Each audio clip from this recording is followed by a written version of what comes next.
सुन पा रहे हो क्या? हाँ हो सर, येतोय आवाज. थांबाय.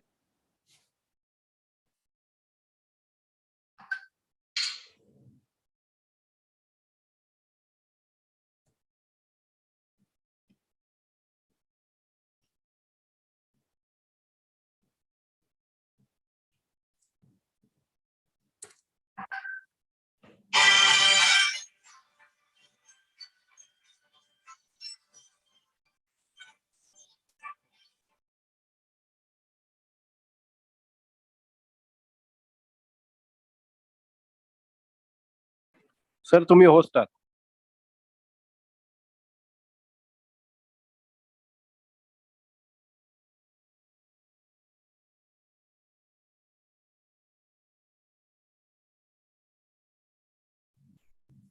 Hello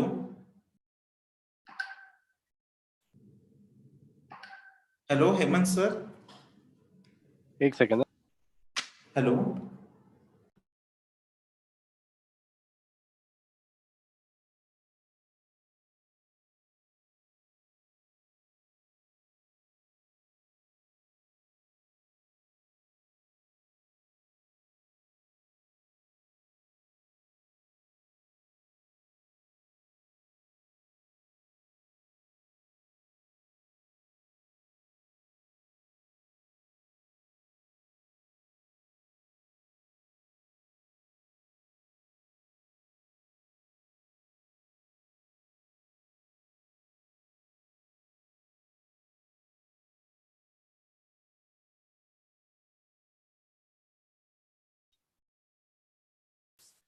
We will start in just 5 minutes. Okay.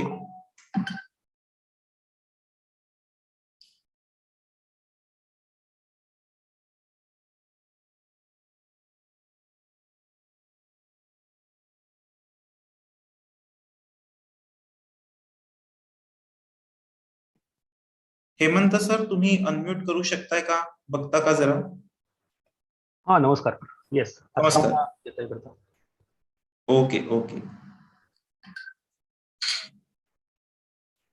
माझा आवाज नीट आहे? हो, मला येतोय आवाज तुमचा.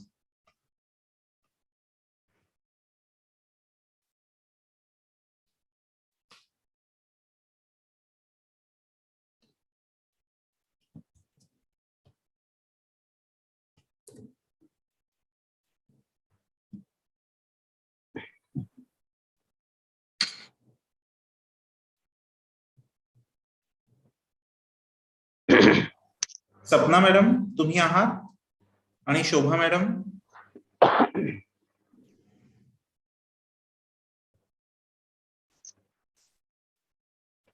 सपना madam, Shobha madam.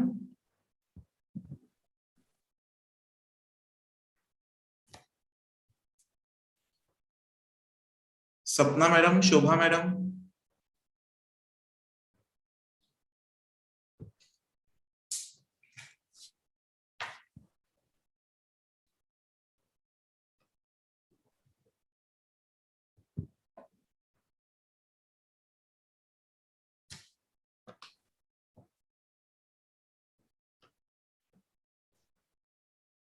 I hope I am audible, Hemant sir, right? Yes, very much.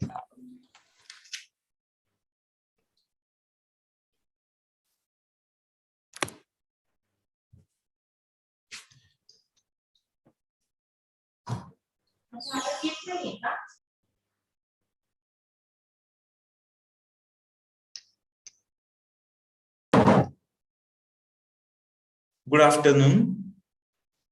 Today is the 5th lecture of this lecture series. I welcome you all. Today we have Mr. Hemant Rajopadhye sir with us. Let me take this opportunity to introduce him. He is researcher, he is writer, and he is teacher as well. He holds BA, MA, and MPhil in Sanskrit. He holds MA degree in Indology as well.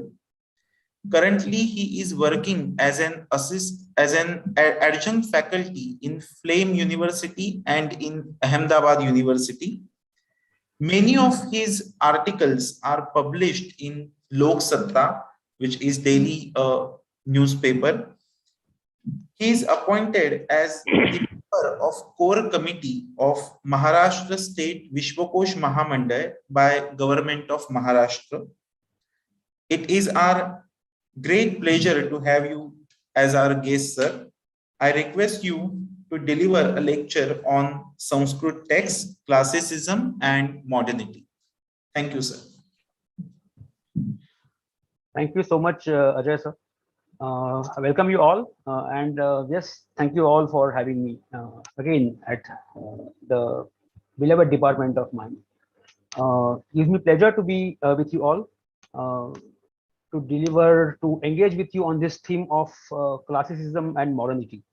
When I was contacted by Dr. Shakuntala Gaude to deliver, to request me to deliver a lecture in this series, she sent me the title of this lecture series, and it was New Dimensions of Sanskrit, New Dimensions of Sanskrit Research. So let us begin with the topic itself, because the theme itself is very modern in a way, and we all know Sanskrit is the oldest attested known Indian language that we celebrate, we cherish, and we study religiously and with all our passion. So let us begin with the title. Well, the first word is new. New is, of course, it signifies the modernness, the newness, the novelty. We have the famous, widely acclaimed definition of Ramaniyata. Kshane kshaneyan navata mupaiti tadeva rupam ramaniyataya. So novelty is always Ramaniya. It has its own, it has its own baggage of great things. Some things which may sound negative to many of us, but then life is like that. Life is always full of good things, and then certain bad things. They teach us many things. So it is about the word new. Then the most important word from that title is dimension. We all have studied what is dimension in our school in the science texts. Dimension is what is it? In fact, it is a measure with which we. It is a unit, or it is something, a quantity which we measure length, breadth, width, etc. So when we speak of dimensions of Sanskrit research, we have to discuss what is the length, breadth, and width of this field of Sanskrit research. As I just mentioned, that Sanskrit is the oldest attested language, one of the oldest attested languages in the subcontinent. Perhaps it is one of those few ancient languages that still survive in human society. So when I say oldest attested language, it means it is one of those very few, maybe 3-4 languages which still survives. It is the language that is widely associated with our national identity, our social, cultural, religious identity. It is the language that is often referred to as the reservoir of Indian knowledge systems. So we all venerate, revere Sanskrit language as Divya Vak, Bhasha Su Mukhya Madhura Divya Virvana Bharati, and Tasyam Hi Madhuram Kavyam Tasmadapi Subhashitam. Subhashitam, the word Subhashita is now in common parlance is used for that particular genre wherein we find those beautiful verses depicting morality, ethics, etc., etc. But Bhartrhari defines Subhashita as something that is Bhartrhari in his Niti Shataka. He says, Vanyeka samalankaroti purusham ya samskruta dharyate. So language is that ornament of human that endows him, but it has a prerequisition that it has to be samalankrita, Vanyeka samalankrita, and ya samskruta dharyate. Samskrita means the language which is Samskrita, the language which is polished. So the name itself informs us, as we all know, we all are doing our masters and PhD. So everyone here knows that Sanskrit is a language that is polished. It is a polished version of the dialects being spoken, the ancient dialects being spoken in the northern part of what we call Indian subcontinent today. So the new dimensions. Now let us again look at the title of the series, New Dimensions. When we speak of new dimensions of Sanskrit research, we have to understand that, well, there are two parts, new dimensions and of Sanskrit research. So Sanskrit research is one thing and new dimension is another thing, and they go hand in hand. They are intertwined with each other when we study Sanskrit at this university level. And we all know that the Sanskrit that we study at university is not the language. It is not taught to us the way it is taught. It was being taught, or it is still taught traditionally at Vedic traditional schools. We look at Sanskrit in a Western way. We have to admit and acknowledge this. We do not study Sanskrit grammar as at university level, in modern schools as well. Well, at NCR, in the NCRT textbooks or CBSE textbooks, we study. I mean, those students study Sanskrit with some traditional, in some traditional way. They have they conjugate the verbs in that traditional fashion. Uttam Purush, Madhyam Purush, Pratham Purush. But most of the Maharashtrian students who study at the SSC with the SSC syllabus, state board syllabus, we study Sanskrit at Pratham Purush, Madhyam. We study verb conjugation with this Pratham Purush, Madhyam, Pratham Purush, Dvitiya Purush, Tritiya Purush. That is the style that is set up by the Western explorers, early Western explorers of Sanskrit language, which means the new dimension of Sanskrit studies, not research, the new dimension of Sanskrit studies, that the language we study at schools, the language we study at the university level, is set up by the Western explorers.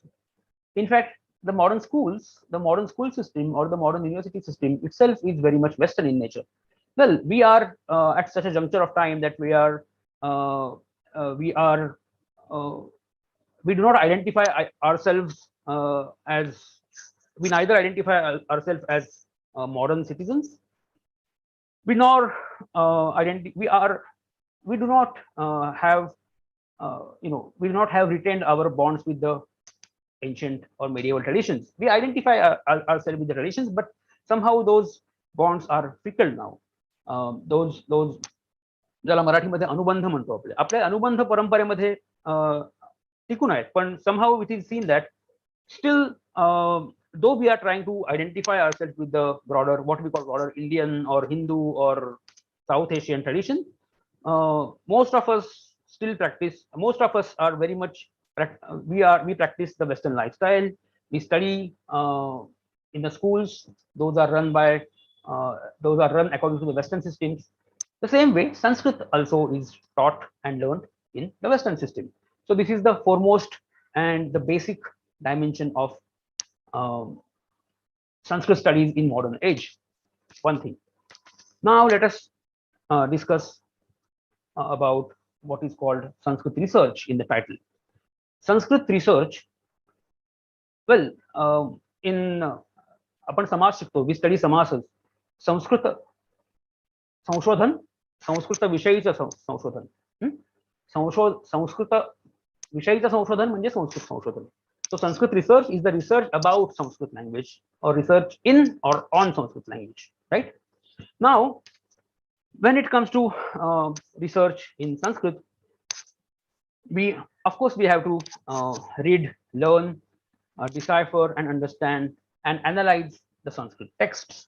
You know, at university level, when we begin our bachelor studies in Sanskrit, आपल्याला basic first year la, I believe we have those small chapters, then the collections of Subhashitas, then some selections from Shakuntal or other plays or other epics. Then in our second year of bachelor studies, we are supposed to read some selections or a complete text. For example, when I was doing my bachelor's in Sanskrit at Ferguson College, we studied fifth and sixth sarga of Raghuvansha, and I guess it was Pratima Natakam, if I'm not wrong. So, so I didn't. What we are supposed to study at that level is when we are given with a particular selection, we are supposed to read fifth and sixth cantos of Raghuvansha. Usually, it is believed, it is supposed, one is supposed to be aware of the fact that we should try to at least try to read the entire text, the entire Raghuvansha or whatever text which is, um, you know, which is there in, which is, you know, there in your syllabus. आता काय होतं बऱ्याचदा before we when we are doing our bachelor's in Sanskrit or before we start our MPhil or MA or PhD, we have to have certain ideas cleared in our mind. Firstly, the first few things is one of those first few things is why are we studying Sanskrit? What are we going to study in the field of Sanskrit?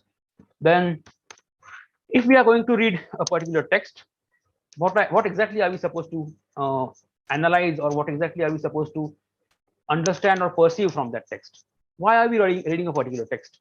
So my first question that I would like to raise here is, if you are discussing new dimension of Sanskrit research, and if we are supposed to work on Sanskrit texts or a body of different selections from Sanskrit texts, we have to understand what is Sanskrit text or what is text, so that for that matter. Text, well, we all know text म्हणजे आपण त्याला ग्रंथ म्हणतो. In common parlance, in Marathi or Hindi. In Hindi, we call it grantha. We are supposed to read a particular grantha or a particular selection from that grantha. If we are told to read fifth cantos, that is the text of the fifth cantos. तेवढा पाठ आपण वाचतो. पाचवा सर्गाचा पाठ आपण वाचला. So what is text? So, well, the common answer I believe is text is that something that we read, something that is documented, a selection of poems, a selection of verses, a selection of passages, or a selection of stories. Those are compiled together in one book. Probably that might be one of the basic definition of text. Then, when it comes to text, we also have to understand why are we reading the text. So when I just mentioned that text is a compilation of certain stories, verses, etc., etc. Why are we reading the text? For example, when I was doing my bachelor's, I was clear that, well, I need to get good marks. That is why I'm reading this text. But when I started reading the fifth chapter of Raghuvansha, when Kautsa Tamadhvare Vishwajiti Kshitisham Nishesha Vishranita Kosha Jatam, that was the first verse from the fifth cantos, fifth adhyaya of Raghuvansha, fifth sarga of Raghuvansha.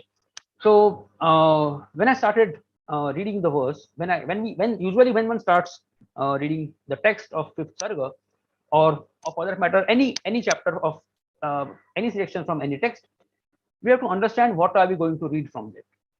For example, for us, for those who study Sanskrit academically, we know that, I mean, most of us, we know that I have developed my interest in literature, Sahitya, or I have developed my interest in Vedanta or Vyakarana or Dharma Shastra or poetics, Kavya Shastra, Rasa Shastra, or maybe what we call science in modern sense, Sanskrit Shastras, then traditional Shastras.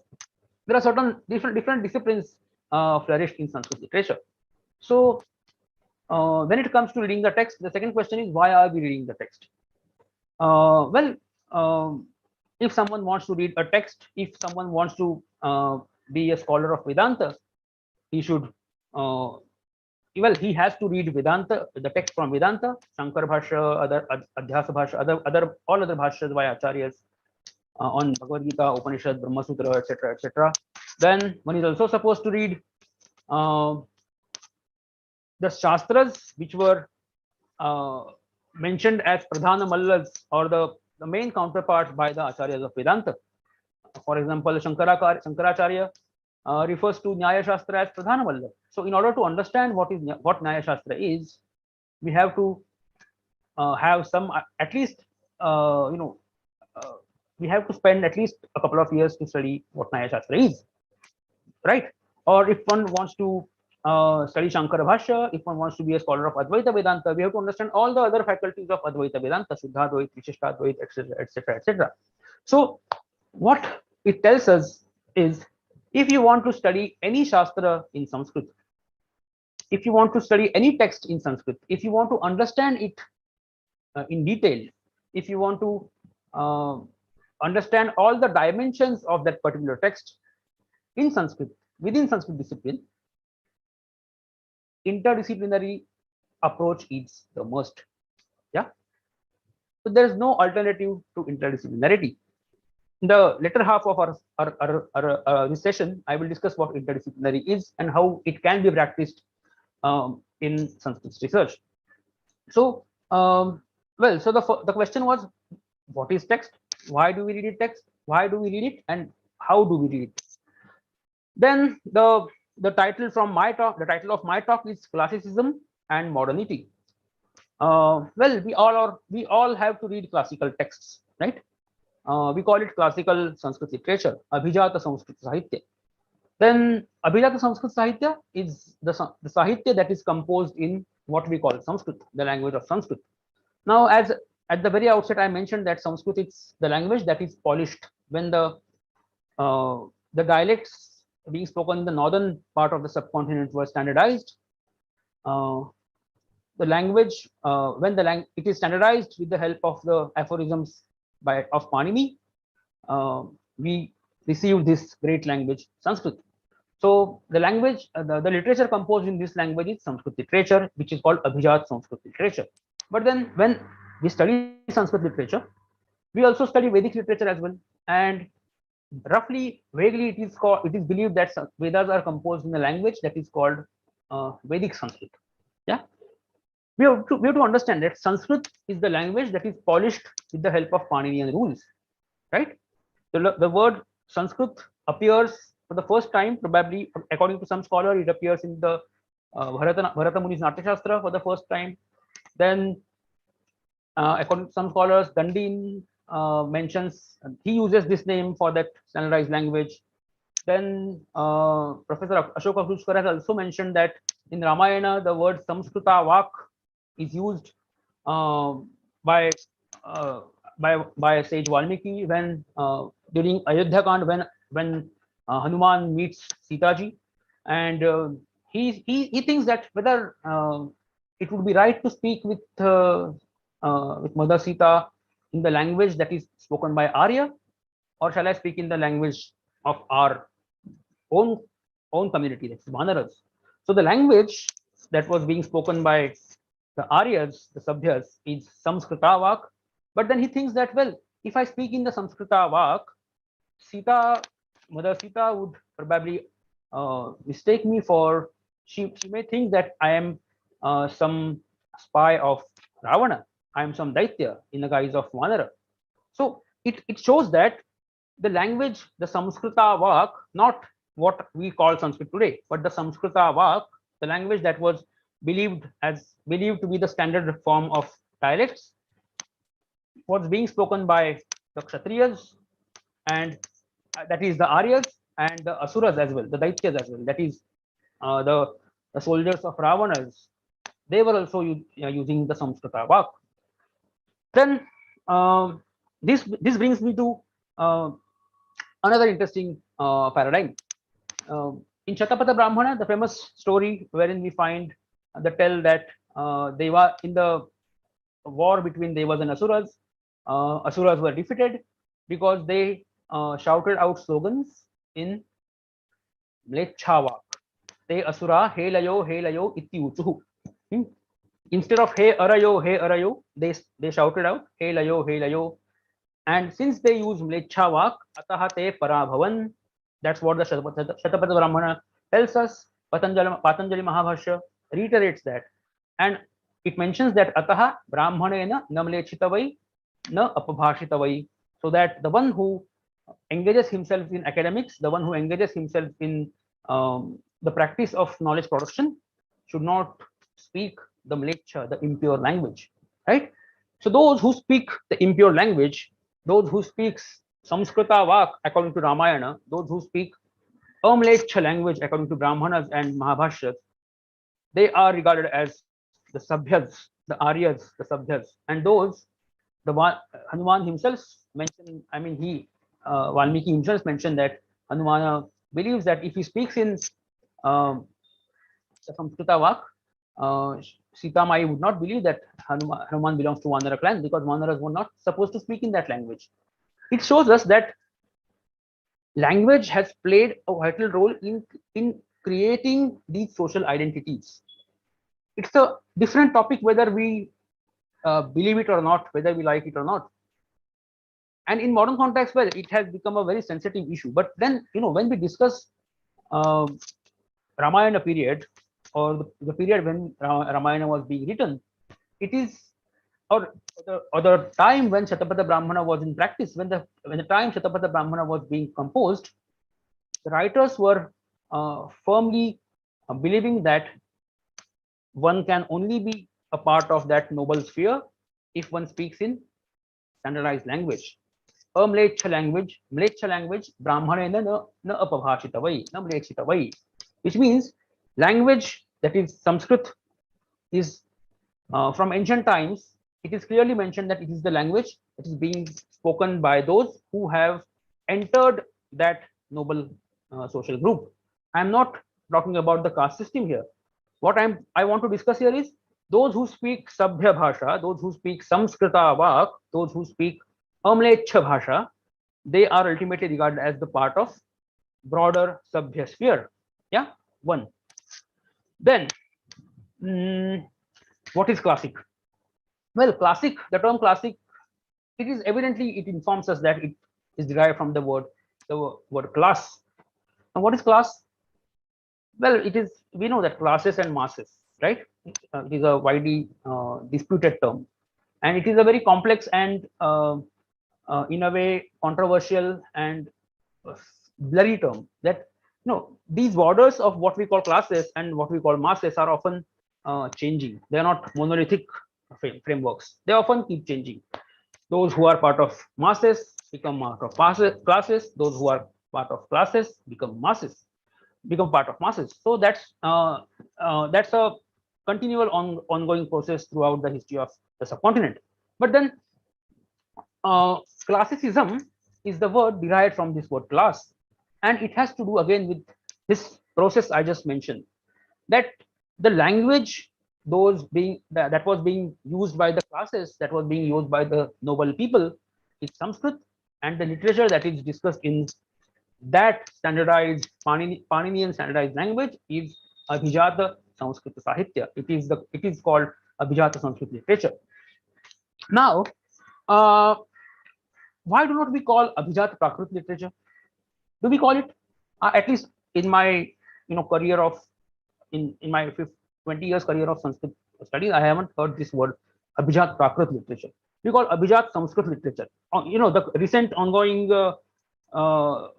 discussion over Abhijat Marathi Bhasha informs us how Marathi is derived from Abhijata. Marathi is derived from how Marathi is Abhijat Bhasha. And if you go through that that report prepared by the scholars, it informs us that, well, Marathi has nothing to do with Sanskrit. In fact, the report claims, it is not my words, the report claims that Marathi is older than Sanskrit, right? And we, as a student of Sanskrit, we all know that Marathi is quite a modern language. The first evidence of Marathi writing is from that epigraph. Is from that Chaulचा तो जो शिलालेख आहे, yes, not Chaul, Akshi. It's a small town near small village near Alibag. There we find the first written evidence about Marathi, and then we have the famous inscription from Shravan Belgo, Chamundaraya Karaviyale. Well, before that, now it is seen that there's another such inscription on the borders of Maharashtra and Karnataka. जो मराठी मधला पहिला शिलालेख मानला जातो. So there are these few inscriptions are regarded as the earlier manifestation of what we call Marathi. But now, when I say dimensions of Sanskrit research, we have to look at how the idea of classics is being discussed here. Now, I'll begin from modernity, and then we'll go back to the Sanskrit and Prakrit literary sphere. So today, when Marathi is being portrayed as Abhijata and pre-Sanskrit language, the language that is emerged in pre-Sanskrit era, you have to understand that there's a problem of discourse, right? These are the narratives, these are the rhetorics being propagated that Marathi is older than Sanskrit. Now, and then when Marathi obtains that Abhijata status from the government, it might, well, there are certain provisions that the scholars of Marathi will receive funds and etc. etc. They will have an independent university for the study of Marathi, and Tamil and Sanskrit and some other language are already declared as Abhijata Bhasha. But well, Sanskrit does not require any such certificate because we already call the Sanskrit literature as Abhijata Sanskrit literature. So it is already proved instinctively Sanskrit is Abhijata Bhasha. Abhi plus Jana Jayate. That's the verbal root. The language that is emerged from the classical sphere, the language that is emerged from the noble sphere, or the language that is adhered by the noble sphere is classical language, right? Abhijananchi bhasha ती अभिजात भाषा असते. अभिजन म्हणजे काय? पुन्हा जात व्यवस्थेमध्ये नको जायला, because जात व्यवस्था, caste system has always been very fluid, though it has its own drawbacks and its own problems. It is seen that those who speak standardized language often get prominent positions in courts. We know the famous example of Kalidas. It is believed that he belonged to a shepherd community, and then he is one of the greatest poets of in the world across, as it is believed. Then, so the language that is being spoken by Abhijanas, those who are socially, culturally, academically elites, their language is called Abhijata Bhasha. So that is about classicism. So well, classic and classicism. So that that sense or that sensitivity or that imagining ourselves being a part of that classic sphere is classicism. It is that ism, what ism is, Hinduism or Islamism or whatever, Christianism. So ism is that ness. It has that ness pratyaya.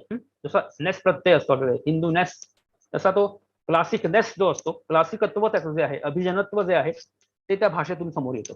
So classics is what we just discussed. Now let us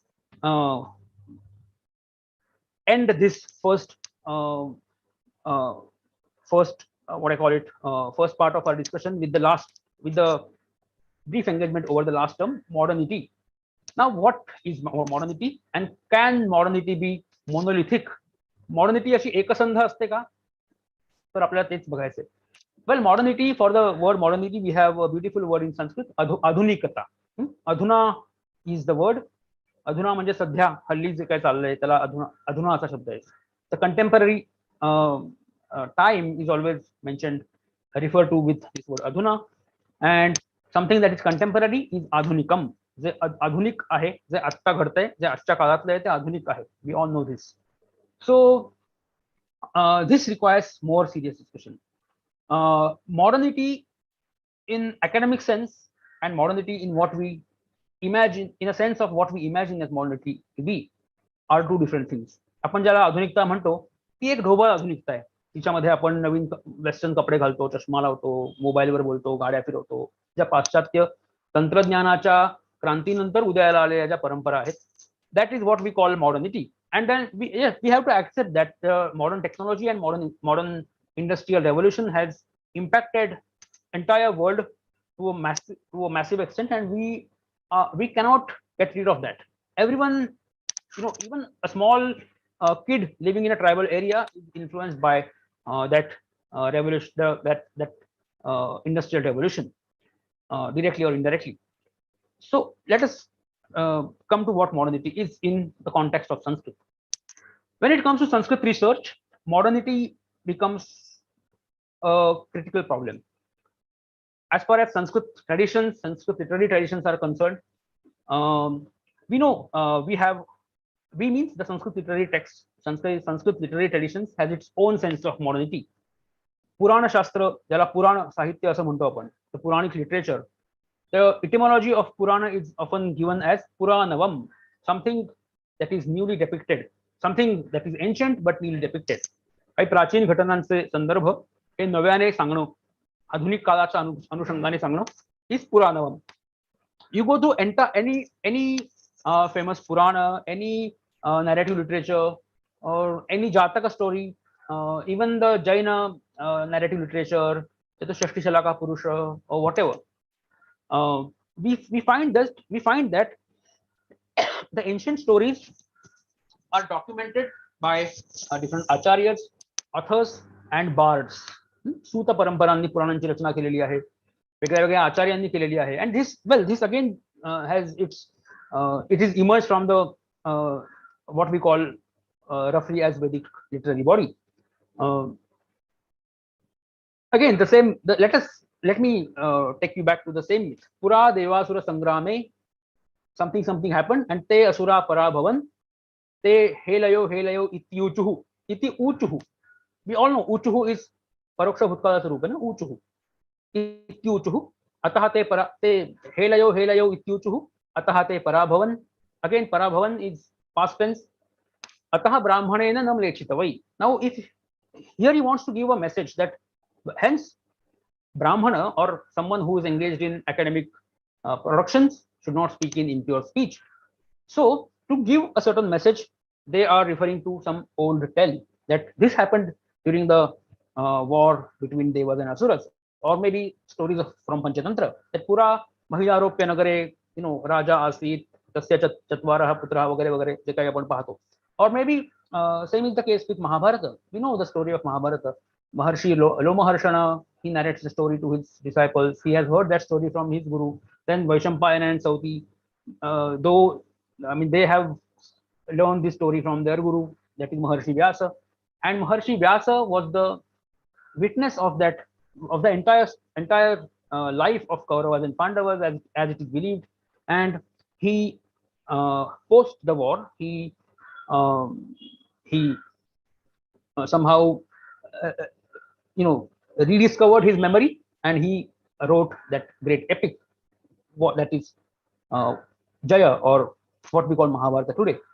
तर ती पूर्वी कधीतरी व्यासांनी 10-20 वर्षांपूर्वी पाहिलेलं एखाद्या मोठ्या घराण्याचं चरित्र, त्यांच्या मोठ्या घराण्याची कथा, he rediscovered his memory and he writes that down. Again, just understand that process. He is memorizing the story. He is memorizing what he exactly had seen. He has memorized whatever he has been told. It is not possible that Vyasa must have been present in all the situations. He was not there with Pandavas in Vanas. He was not there in Dwaraka. He was not there in Hastinapur or elsewhere. But he has been informed by his sources. He was a frequenter to Hastinapur, and he was, of course, very much close related to Hastinapur dynasty as well through his mother Satyavati.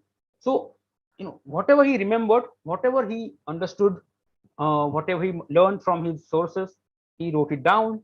Then his disciples, Vaishampayana, he created another ascension of Mahabharata, then Sauti, and the process goes on.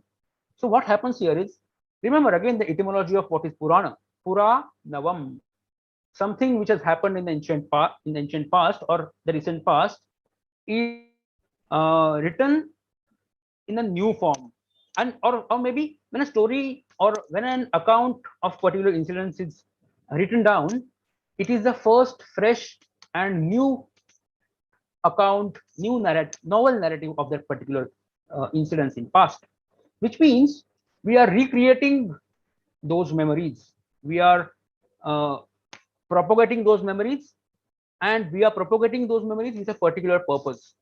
What might have been the reason behind propagation of Mahabharata? Well, we don't know. We know that Parikshita once asked Shukadeva to tell him about what happened, or Janmejaya.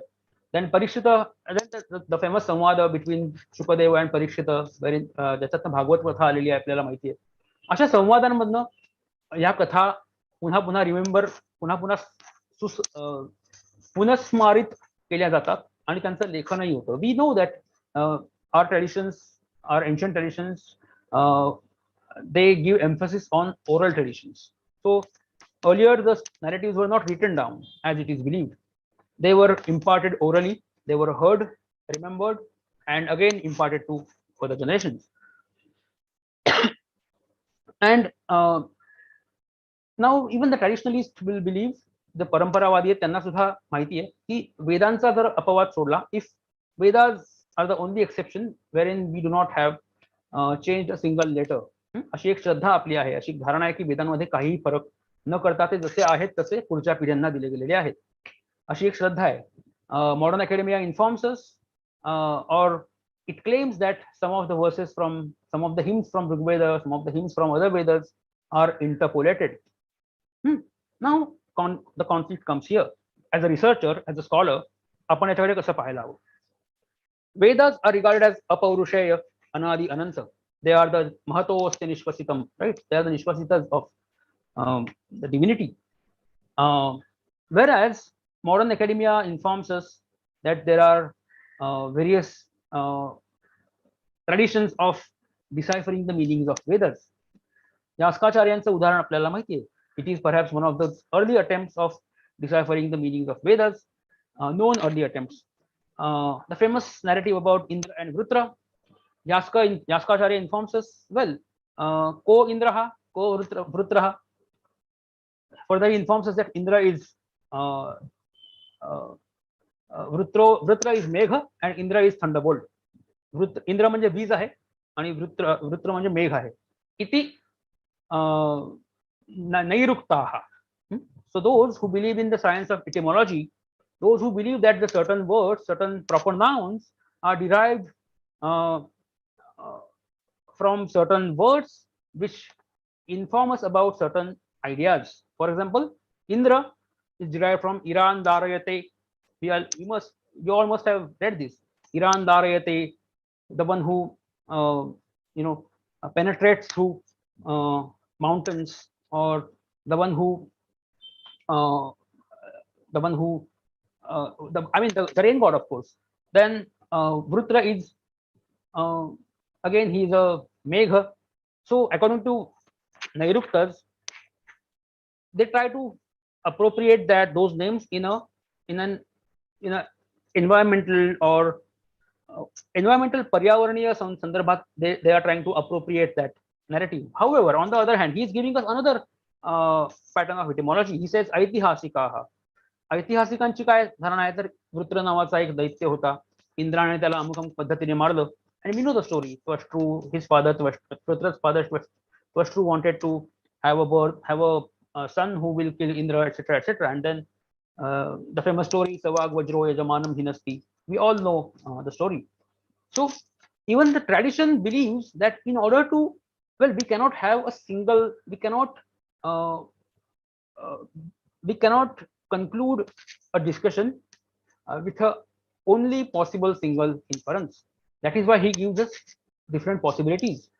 He informs us that, well, Nairuktas describe the word Indra in this way, Vrutra in this way, but then Aitihasikas, they have their own theories, right?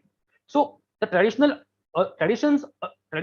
scholars as well try to teach us that, well, there can be different explanations, different ideologies, different theories, and different assumptions to which might lead us to different conclusion, and then you may theorize those different conclusions the way you want to. Now इथे काय होतं, or maybe let us take another example. Let's take another example from maybe Panini, for that matter. Well, I'm not a scholar of Paninian grammar, but we know that, or maybe let us again go back to Yaska. Then we'll come to Panini and Patanjali.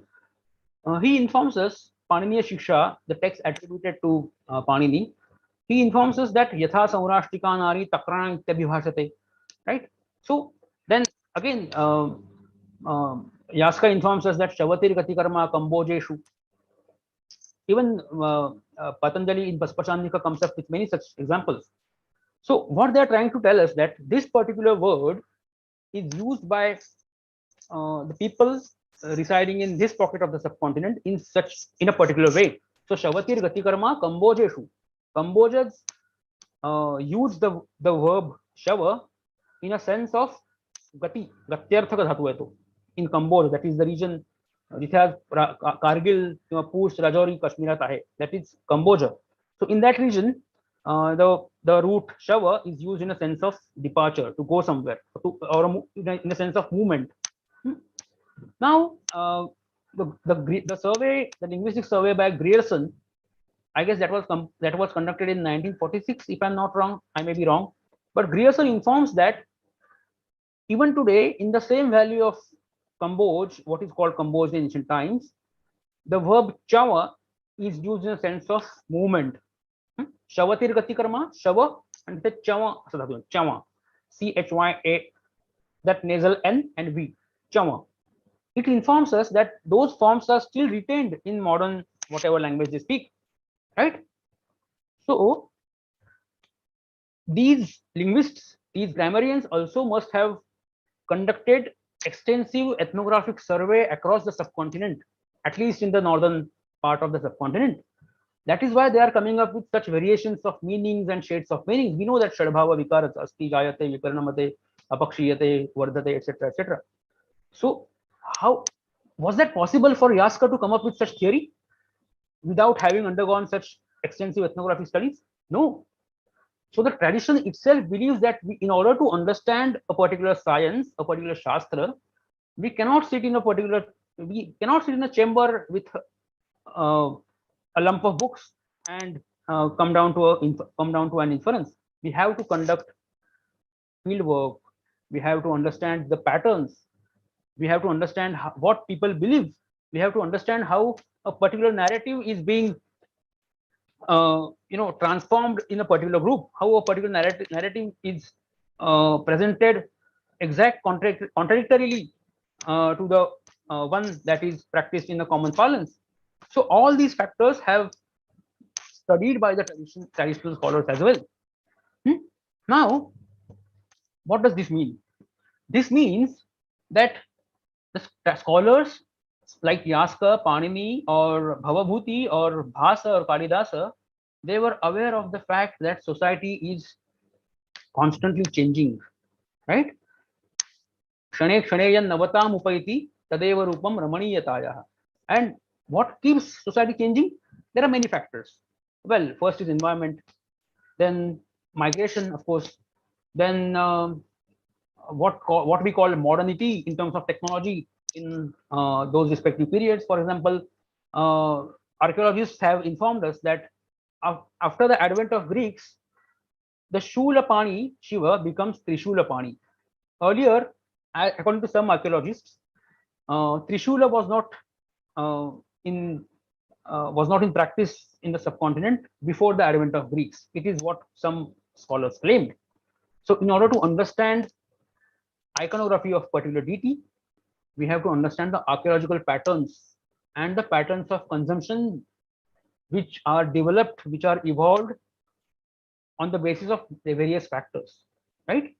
So this again informs us, this again tells us that how people used to accommodate themselves with what is called foreign in modern sense. When Greeks came, we know that most of the sun temples in Konkan as well, we know that sun god is wearing those Persian shoes. He has that Greek sword, right? That's the influence of Greeks and Romans, Greco-Roman culture and Persian culture on the Indian divinity, right? Or the famous narrative of Aditya Ranubai. Scholars like Dr. Rachin Dhere, R.C. Dhere has informed us that the goddess is adopted from the Persian solar cult of Mithra. So in order to study Sanskrit, we have to practice certain research practices. First, surveys, ethnographic surveys, or linguistic surveys, or surveys, textual surveys for that matter, right? Most of us So many of us engage themselves in study of manuscript. We collate manuscript. We collect manuscript first, then we collate them. We prepare critical edition, and then we have to come to a certain conclusion that this manuscript was, composed in such and such period. This man has given patronage to the scribes or to the writers, etc., etc. Now, again, the main point was modernity. When Yaska conducted survey, or when Patanjali conducted survey, he understood that this particular word or this particular practice of language must have certain variations in other parts of the subcontinent. In order to understand that, he conducted the survey, which means he was aware that the meaning changes according to the place and according to the time, the meaning of the words. Just like the meaning, ritual practices change, linguistic practices change, religious practices change, culinary habits change. Yeah. So, in order to keep oneself updated, these ancient scholars or these medieval scholars used to conduct survey and understood what was the modernity in their own respective modern times, in their own during their own lifetime. So the time when Patanjali was living, the time when Panini flourished, it was his own, he was living in his own modernity, right? He or Patanjali was living in his own modernity, or Kalidas for that matter, he was living in his own modern time. That is why he is trying to, he's coming up with this beautiful play, Abhijnana Shakuntalam, wherein he, in Abhijnana Shakuntala, he has, portrayed that some of the, we find some Yavanis there. We find some Greek female consorts of the king Dushyanta. Right? Is it possible? It is possible because he has accommodated himself in his modernity. He is trying to relate to his audience. Yeah, he's trying to contemporize his version of Shakuntala story. He want to appropriate his story. He want to appropriate the story of Shakuntala in his modernity. That is why he's bringing in all these Greek Yavanis and other elements, right? Or for that matter, let us take an example of Bhasa, or let us take an example of Bhasa. We know in most of us here are Marathi speakers. Many of you may have heard of the famous novel on Karna. I forgot his name. Shivaji Samantanji Kadambari, Karnavarchi. I forgot the name. The novel about Karna, that by the famous Jnanapith awardee author Shivaji Sawant, he glorified the character of Karna, right? This happened in 1980s or 70s, if I'm not wrong. But Bhasa did the same thing in first or second century AD or before that. Yeah, he is glorified Kaikeyi, he glorified Duryodhana, he glorified Karna. What may have been the reason behind glorification of such evil or villainous character? Do we have any answer? Well, the answer lies in the very fact that the main text of Ramayana, that is widely acclaimed text of Valmiki Ramayana, was not the only text that was revered or practiced across the subcontinent. Every region has its own version of Ramakatha. Every version has its own version of what is called Mahabharata story, right? That is why we have, in some Rama's narrative, Ravana is glorified. Jaina Ramayana glorifies Ravana, right? Even in tribal Adivasi Ramayanas, Adivasi versions of Mahabharata, there are some narratives those we may find very atrocious. We cannot stand such narratives because they are very much contradictory to what we believe as Ramakatha, right? So in that modernity encompasses all these contemporary social realities. It is not confined to only technological advance. It is not confined to what we call, what we wear, what we. It is not, neither it is confined to what belongs to our culture or what does not belong to our culture. It is about what is being practiced in the respective contemporary edge, the respective contemporary society. Now, let us come back to what we call modernity in modern sense. Uh, well, we are all of us are basically, well, we study most of the Sanskrit scholars in India at our Mumbai University or any university for that matter. We study Vedanta, we study Vyakarana, all other different faculties of Sanskrit studies. But end of the day, our studies anchored at what we call Sanskrit language, right? Sanskrit भाषेच्या भोवती सगळं केंद्रित असतं. संस्कृत भाषा हा आपल्या अध्ययनाचा केंद्रबिंदू असतो, राईट? ह्याचा विचार करताना आपल्याला एक गोष्ट महत्वाची लक्षात घ्यावी लागेल. The more attentively we focus on our engagement with language, the more clear it becomes that in regard contemporaneity and remoteness, and these categories, I mean, contemporaneity and remoteness may be the categories that obscure rather than clarify the problem. Why I say obscure? As I just mentioned, that various versions of Ramakatha in maybe 2nd century AD, or various versions of Mahabharata's narrative or Krishna's narratives in 1st century BCE. We know that Devaki Putra Krishna, the name Devaki Putra Krishna appears in Chandogya Upanishad, wherein he studies some vidya from Angira Sarushi. So the name is quite well known, right? There are certain references of proto depiction of proto forms of Arjuna in Vedas as well. The scholars have informed us. Then Chadvyusha Brahmana informs us about the story of a demoness called Dirghajivi that resembles with the story of Shurpanakha, or maybe the story of Ahalya for that matter. It appears in many Brahmanas, and now it is standardized in Ramayana, right? So we have to understand that the stories are appropriated in respective modernities according to the patterns of consumption. For example, the Jaina audience will consume the story of Rama the way he wants to. He will not let the image of Ram supersede Tirthankaras, or maybe the other way around. It may happen. For Dasharatha Jatak, we know that Dasharatha Rama is one of the bodhisattvas, and in he was, I mean, Buddha in his previous birth was Rama, as the famous Dasharatha Jataka informs us, which means that different modernities appropriate stories, appropriate different imaginations and understandings and perception about language, ritual, religion, and mysticism as well, for that matter. As I just mentioned, that contemporaneity and remoteness, they obscure the problem. Now, we have to understand that, and we have to acknowledge in the first place, it is very difficult to acknowledge that Sanskrit is a foreign language to all of us.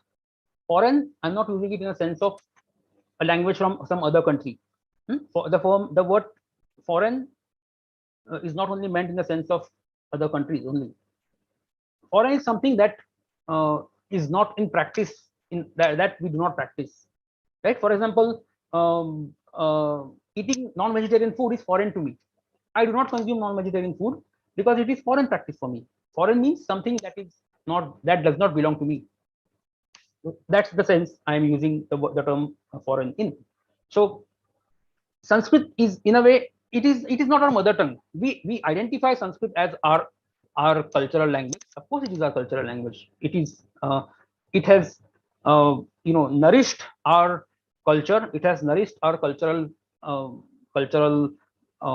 perceptions.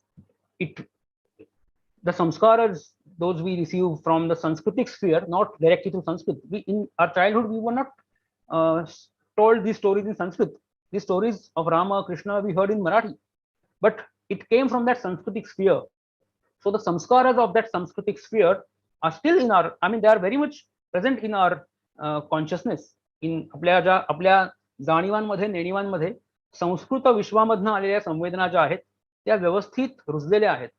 But still Sanskrit, we started reading Sanskrit, studying Sanskrit in 8th standard or 5th standard. For those who study Sanskrit in CBSE schools, they begin with Sanskrit in 3rd or 4th or 5th standard.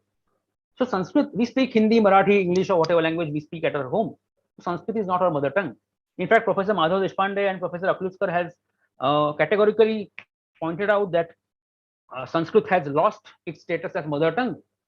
Hence, in fact, probably that might have been one of the reasons that everything was standardized in order to preserve those scriptures in the original form, right? So what happens with this is that remoteness, in a way, when I said Sanskrit is not our mother tongue, there is certain remoteness. When we now we all have gone through those spoken Sanskrit classes, आपण सगळे त्या संभाषण वर्गातून गेलोय, संस्कृत बोलतो, पण we back in our mind we all know that Sanskrit, we speak Sanskrit only for those formal artificial occasions. Even Patanjali Mahabhashya informs the same, Yarvanas Karvanaha Rishayah, and then he informs us that even the priests, they do not speak Sanskrit at home. They speak only they speak in Sanskrit only at those sacrificial grounds. So that remoteness with Sanskrit is somehow appropriated when we study Sanskrit. Now let us ask again the same question: why are we studying Sanskrit? Well, even the reasons change.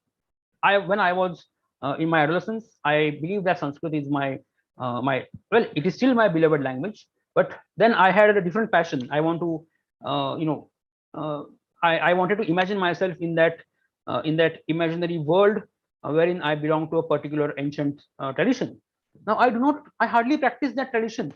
Well, I identify myself with that tradition through my guru's lineage or through my ritual practices, but now I am living a modern lifestyle. So there is certain remoteness at least to a certain extent with Sanskrit. Now what happens with that remoteness? We have to understand one important fact, that when we look at Sanskrit, we have to be aware of the motives behind our study. For example, what is the relevance of reading a particular kavya?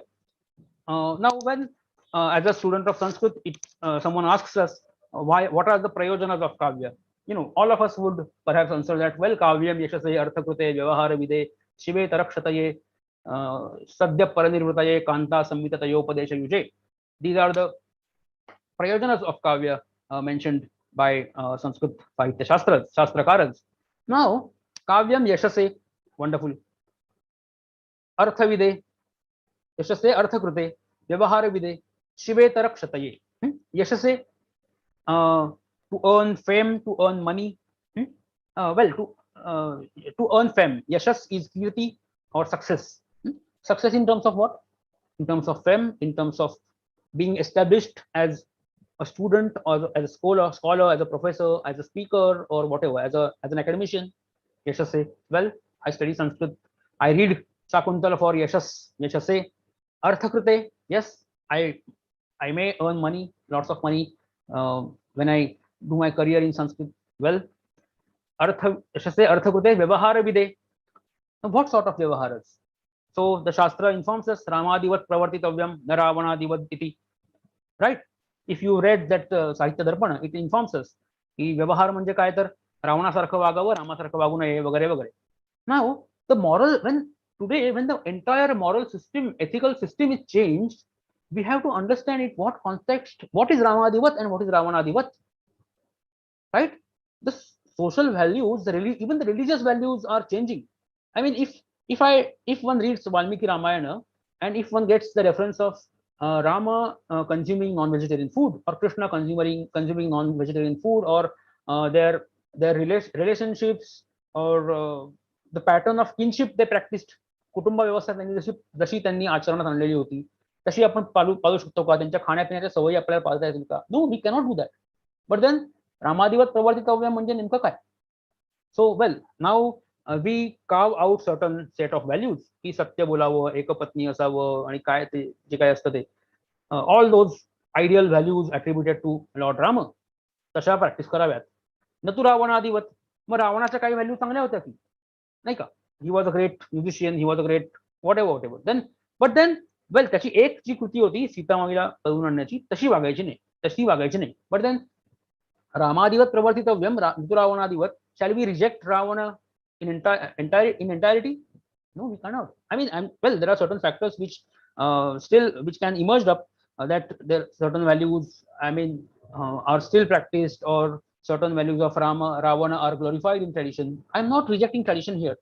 No one of us, even those people who are rational, those people who call themselves, being a part of postmodern era, or those communists or modernists or whatever, they cannot reject tradition. No one can reject tradition, because we carry that baggage. At least in order to counter certain traditional values, we have to go back to the traditions. We have to learn those traditions. We cannot unlearn traditions. So, but then विवेक ज्याला म्हणतो आपण, की काय घ्यावं आणि काय नाही, याच्या व्याख्या आज बदललेल्या आहेत ना आपल्या. आता कोणत्या बाबतीत रामासारखं कृष्णासारखं वागावं आणि कोणत्या बाबतीत रावणासारखं वागू नये, आणि रावणासारखं वागावं आणि रामासारखं वागू नये, व्यक्तिगणित गोष्टी बदललेल्या आहेत. त्यामुळे when it comes to modernity, काव्यम यशसे अर्थकृते व्यवहार विदे, द व्यवहार्स have changed in modern science, in modern social systems. So we have to define our own frameworks of what is Ramadivat and what is Ravanadivat. So we appropriate Rama in the way we want to, we appropriate Ravana the way we want to, right? Understand? I hope you understand my point. Now, what happens with Vyavahara Vide Shivetara Kshataye? Now, Shivetara is again something that is ashiva, should not be practiced, आणि त्याच्यापासून दूर राहण्यासाठी Shivetara Kshataye. Then Sadhya Paranirvritaye. Sadhya Paranirvriti, तत्कालानंद and ब्रह्मानंद सहोदर आहे. काव्यानंद is ब्रह्मानंद सहोदर. But then now, who reads kavya? Is it people are not able to read 1500 words article from any newspaper, or people are not even the attention span is so reduced that people are happy with 5 minutes podcast. So Sadhya Paranirvriti, the definitions of Sadhya Paranirvriti has also changed, and it keeps changing. Nothing new. There's nothing new as such that is happening today. In every era, this has happened, right? So Sadhya Paranirvriti, my ideas or someone else's, Ajay sir's idea about Sadhya Paranirvriti might be different than the ideas of some other, right? So Sadhya Paranirvriti, I do not get Sadhya Paranirvriti from kavyas. Then what shall I do? Well, I might read this faculty from Sanskrit studies. I might read Nyaya Shastra, or I might read Kautilya's Arthashastra. Then Kanta Samhita Tayopadesha Yuje. We have social media. We have TV channels. Kanta Samhita Tayopadesha Yuje. Genres have changed, right? People are not interested in reading kavyas. Yeah. So what I mean is, Sanskrit is one of the most important language. आपण सगळे संस्कृतसाठी passionate आहोत, तुम्ही आहात, मी आहोत. पण reading Sanskrit is not only about studying a particular literary or linguistic sphere. Reading Sanskrit is all about studying society in different periods, because Sanskrit is an archaic language. Sanskrit ही एक प्राचीनतम भाषा आहे. ती भाषा आजही काही प्रमाणात जिवंत आहे, बऱ्याच प्रमाणात जिवंत आहे. तर त्या भाषेमध्ये प्रचंड ज्ञाननिर्मिती झाली, पण त्या ज्ञाननिर्मितीचे वेगळे आयाम शिकायचे असतात आपल्याला, आणि दोज पॅराडाइम्स, ते आयाम जे आहेत, all those paradigms are constantly changing. So classic, what is classic and what is, in fact, there is a famous article by one of the great Sanskritis, Classics in Crisis. I might share that with some of you, with your professor, and then he might share it with you all. Now when classics comes into crisis, असं म्हणजे काय होतं की जुनं classic जे असतं ते probably काही काळापुरतं, काही समूहापुरतं क्रायसिस मध्ये येतं. But then there is something new classic is emerging up. So Sanskrit somehow has succeeded. Perhaps it is the only language in the subcontinent that has succeeded even today to a certain extent to accommodate itself in every phase of modernity, right? And when, as a scholar of Sanskrit literature, we have to understand the greatness of Sanskrit in such a way, we have to understand that Sanskrit has been an accommodative language. How? We'll have some more examples to study. Well, then while reading Sanskrit text, we also have to be aware of certain ideas. One of them is revisiting a text, a tradition with a contemporary consciousness. Now, what I mean here is when I read Ramayana, for that matter, or when I read Kautilya's Arthashastra, त्याचा contemporary relevance काय आहे? Why I am reading it in contemporary times? Well, firstly, I am interested in Sanskrit. That's the basic reason for all of us. Yeah, we all love Sanskrit. We all are students of Sanskrit. That is why we are reading these texts. But then, by reading if I'm not able to relate that to the modern social systems in a proper fashion. Now, what is again it is again very controversial to discuss what is proper and what is improper. But then we have to understand that certain things from maybe Kautilya Arthashastra or certain things from any ancient texts are still practiced today, and certain things are not practiced today. Let me give you an example. Well, we being a modern citizen, we being an academician, we being a practitioner of a particular socio-cultural framework. For example, we practice certain religion, we practice certain nationality, we practice certain regionalism. We have our own linguistic identities. Then we have our own religious or cultural, social, caste identities or whatever. या सगळ्या premise मधनं how are we locating ourselves while reading that text? I mean, if I'm reading Kautilya Arthashastra, or if I'm reading Raghuvancha, how am I relating to it? How am I relating myself with the text? For example, well, while reading any text, आपल्याला ती सद्य परिनिवृत्ती मिळते, तत्काळ आनंद मिळतोच मिळतो. But it doesn't remain confined to that. We, as a scholar, we should not, stick to that sadhya parinirvriti. We have to analyze the text. We have to, comment on that. We have to understand the undercurrents, social, cultural, political, and other undercurrents from that text. Now, when one reads a particular text, we are in fact rediscovering ourselves as well. For example, when I read, well, we are going to read a brief passage, a brief selection from Raghuvancha. Just a minute. I need to open that, and probably I can share that with you. Ajay sir, can I share the screen? Yeah, I can. Yeah. So here we go. Now, let me discuss briefly what I mean when I say relating or exploring ourselves these verses. From the first sarga of Raghuvancha, the first verse, Vagartha viva samprukta Vagartha pratipattaye Jagatah Pitarau Vande Parvati Parameshwarau. We know that Vag Artha Samprukta Vagartha Pratipattaye, Lord Shiva and Parvati are they are unified. ते अशा प्रकारे एकत्र आहेत की just like Vag and Artha, just like a speech and meaning are always together. Why? In order to manifest the meaning of that particular sound. Vag Artha Pratipattaye. The same way, Lord Parvati and Lord Shiva create this world. Jagatah Pitarau Vande Parvati Parameshwarau. And you must have also be told by your scholars, Parvati Parameshwarau, Parvatipa Rameshwarau. Parvatipa is Parvatin Pati Iti, that is Lord Shiva, and Rameshwara is Lord Vishnu. Now, Parvatipa Rameshwarau is one way of looking at it, and Parvati Parameshwaru is another way of looking at it. The popular tradition, popular narrative about Kalidasa informs us that Kalidasa was a great devotee of Lord Shiva. So this particular reading, Parvati Parameshwaru, goes with that particular assumption that Kalidasa was a great Shiva Bhakta. But, well, some scholars split this word as Parvatipa Rameshwarau.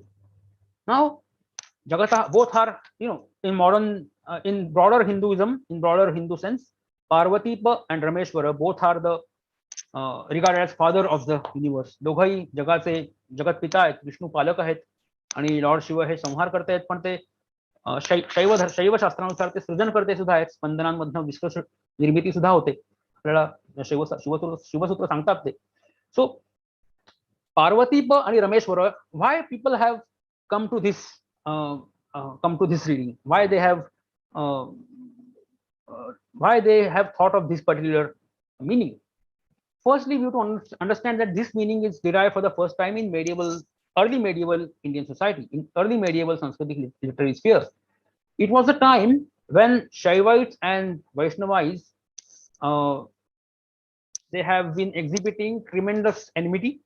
They were fighting wars between them. We have read, there are hundreds of accounts of the great feud between Shaivas and Vaishnavas. And then a time came when various great sages such as Nathas and Gorakshanath and in Maharashtrian context, Narasimha Saraswati and many other great sages whom we revere as avatars of gods, they have tried to unify Shaivites and Vaishnavites. Shiva Vaishnavanमध्ये भेद नाही. The great Santa Parampara from South, Nainar, Alwar, and the northern poet saints, the Maharashtrian poet saints such as Namadeva and Jnaneshwar Maharaj and all these saints have tried to unify these two spheres, Shaivites and the Vaishnavites, right? And that is the time when people have highlighted these readings, Parvatipa Rameshwarau. So when one reads a commentary, when one reads a text with a commentary, you have to understand that a particular word is analyzed or treated in such a way that will suit certain peculiar narratives prevailing in the society, right? So Kalidas may have not used it in the sense of Lord Vishnu and Lord Shiva, but the commentators, they could not resist themselves to highlight this in such a way that it might cause the unification of these two sects of Shaivas and Vaishnavas, right? Then Vasurya Prabhavo Vamshaha Kvachalpa Vishayamatihi Titirshur Dustaram Moha Durupena Sagaram. We all are aware of the fact that the text is written when Kalidasa was a courtier poet at the court of Guptas, and then he was deported to the court of Vakatakas after the marriage of Prabhavati Gupta. So he was a courtier poet, and he was closely witnessing how the court bureaucracy works, how the prince are being, how the upbringing takes place, how they are taught, what is the lifestyle they are supposed to engage with, right? And it is the time when Gupta, Mauryas and all other dynasties who practiced Jainism and Buddhism were perished, and Guptas are widely regarded as the rejuvenators, revitalizers of Vedic religion. It is the time when, even before that, we know that how Kautilya tells us that Raja should learn Anvikshiki, Trayi, Varta, Dandaniti, etc., etc. And then Trayi is, Vedas are vital part of his discourse. So, and then during Gupta's time, as it is widely seen that the Vedic religion is reaching its paramount. So he is trying to appropriate that Varnashrama Dharma system when he introduces us with the great Raghu dynasty. We are not aware whether it was the same religious, whether those were the same patterns of consumption of religion, those were practiced by the actual Raghu kings, and we're not aware whether it was the same pattern that was consumed by the Guptas as well. But he's trying to somehow appropriate that in a frame of Chaturvarnya. Soham Ajanma Shuddhanam, Aphalodaya Karmanam, Asamudra Kshitishanam, Anaka Rathavartmanam, Yathavidhi Hutagninam, Yatha Kamarshitatinam. So Hutagni is again that element. Yatha Paradhananam, Yatha Kala Prabodhinam.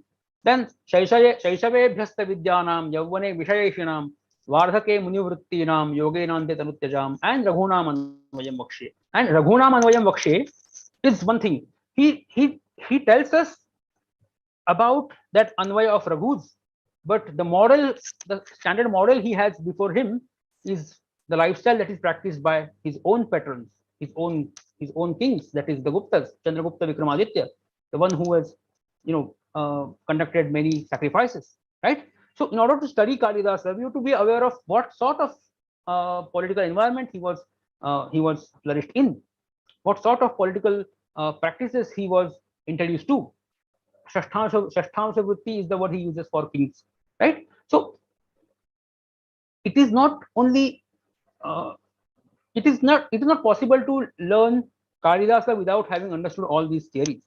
Now let me come back. Time is very less. Let me come back to the excuse me. Let me come back to the last part of this last part of our session. Well, when we spoke of modernity, as I just mentioned, that every poet is composing a text in his own contemporary modern society. So he is a product of that particular modernity. Same is the case with Kalidas, as I just said. Kalidasa was depicting Raghus according to the norms that those were practiced, those were set by the promulgators of religion or the promulgators of political economy of his times. Right now, let us come back to what we call modernity in modern sense. Now, according to modern academic discourse that we all are following at university level, Indian modernity begins somewhere around 17th century. It is the time when Britishers have won the war at Buxar. Plassey लड़ाई जिनके लिए britisher ने, they have established their rule over the state of Bengal. It is the time when Mughals have tasted the defeat for the first time, such a bitter defeat for the first time after Mahadaji. In fact, Marathas were the protectors of the Mughal throne, as the history informs us. But it is the first time that Mughals and the native, native confederacy of kings have tested defeat to such massive level. The Western values are already being propagated. There are certain ambassadors of the British East India Company and Dutch East India Company. Those are serving at the courts of Peshwas, at the courts of all these, Rajput kings and the courts of Mughals and all these great rulers. It is the time when people are getting acquainted with the Western society. The Deboyne, with the help of Deboyne नावाच्या एका army जनरलकडनं महाराज शिंदेंनी मराठी सैन्याची पुनर्रचना केलेली आहे, एक विशिष्ट शिस्तबद्ध व्यवस्था आणलेली आहे. त्याच्या आधी शिवाजी महाराजांच्या काळामध्ये पाश्चात्य तोफा, बंदुका, फिरंग, तलवारीला फिरंग म्हणायचे, फ्रेंच बनावटच्या तलवारी मराठ्यांकडे आलेल्या आहेत किंवा इतर शासकांकडे आलेल्या आहेत. So people are slowly getting acquainted to what is Western about that industrial. I mean, people are getting influenced directly or indirectly by that Western industrial practices. On the other hand, after 1765, after the defeat of Buxar, Britishers have established their rule in Bengal. Warren Hastings is appointed as the governor of the state of the British state of Bengal. The early British scholar administrators, they were engaged not only in discovering India and its ancient culture, but also in producing knowledge about it that would be advantageous for the empire in the making. Now they were aware that Indian society is divided in different kingdoms, and these kingdoms practice extremely animosity. They practice extreme animosity between each other. Mughals and Marathas and Tipu and Nizam, Marathas and Nizam, Marathas and Rajputs. Then आपलं हे युद्ध झालेलं आहे पानिपतचं. Central power मराठ्यांची जी होती ती हळूहळू कमकुवत झालेली होती. तेवढ्यात थोरल्या माधवरावांनी ती पुन्हा बळकट केलेली आहे. It is after 1761 when after the sad demise of Madhavrao Peshwa the second, again Marathas are facing some bureaucratic trouble. Britishers have somehow sensed that it is the right time is ripe to spread the legs and to establish their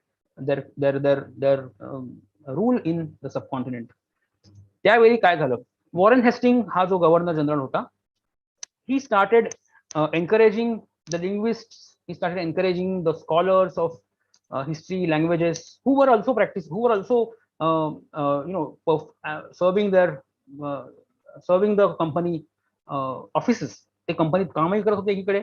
on the other hand they were also engaged in this acquiring textual knowledge of about India, that is the Orient. The process is not confined to India only. It is the time when Britishers are trying their hand in Africa as well. They are trying their hand in Persia, China, and other pockets of the Orient, the eastern part of the hemisphere. इथे आल्यावर काय होतंय, त्यांना या सगळ्या गोष्टी लक्षात घेत असताना त्यांना तिथल्या नेटिव्ह हिस्ट्रीज लक्षात घेण्याची गरज आहे. नेटिव्ह हिस्ट्री कशी आहे, नेटिव्ह कल्चर कसं आहे, how these native people are looking at western cultures, how they are handling their bureaucracy when Britishers are thriving their rule. Now, what Warren Hastings did is he encouraged several scholars to learn the language. He paved the way for the production of textual knowledge about the Orient to serve both scholarly and political concerns. एक तर त्यांना शुद्ध academic हेतूने काम करणार आहे. For example, James Prinsep, we all know that it is him who deciphered that Brahmi script, right? So Prinsep सारखा माणूस 1839 1739 I may be wrong, but you know त्या माणसाने ते लिपी शोधून काढली. We were not aware of the Brahmi script. It is James Prinsep who informs us about Buddha flourished in India. He taught us the Brahmi script. It is his gift to us. In fact, there was purely scholarly academic concern, and then of course there was a political purpose as well. Warren Hastings was keen to govern and protect the natives according to their own laws rather than alien laws, as we see from his correspondence with the his senior authorities. He wanted to rule Bengal. He wanted to rule over Bengalis, and he wanted to protect their native customs. त्यांच्या पद्धतीने त्याला त्यांचे जे काही धार्मिक व्यवहार असतील, धार्मिक नीती नियम असतील, त्यानुसार त्याला प्रजेचं पालन करायचं होतं, असं तो एका ठिकाणी लिहून ठेवतो. Not only in case of Hindus, but also he also encouraged some scholars to study Quran so that they might learn the Indian variants of Islamic law. So he hired some Brahmins and some Maulavis from Bengal, and he made some British scholars learn Sanskrit and Persian and Quran as well. On the other hand, Sanskrit has, we know that Sanskrit has always carried the stamp of orthodoxy. ती अशी एक सनातनी भाषा आहे वगैरे, हे सगळे आपण ऐकत असतो. It might be more accurate to say that it is in fact a stamp of orthodoxy in terms of linguistics. आपण पाणिनीचे नियम मोडत नाही ना, आपण त्याच्या पलीकडे गेलेली भाषा संस्कृत असू शकत नाही, कारण Sanskrit is the language that is set in the Paninian framework, right? That orthodoxy is maintained. Then this orthodoxy is also given us some religious sanction. सवाग वज्रो यजमानम हिनस्ति, मंत्रहीन स्परतो वर्णतो वा यथा, काय ते, what's the entire verse? मिथ्या प्रयुक्तो नतमर्थमाह सवाग वज्रो यजमानम हिनस्ति.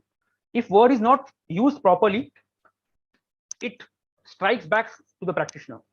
It kills the practitioner himself. So words are to be recited, mantras are to be recited in proper fashion. Mantras are to be recited the way they are supposed to be recited. There are certain norms that those are followed while reciting mantras, while there are certain norms of pronunciation as well.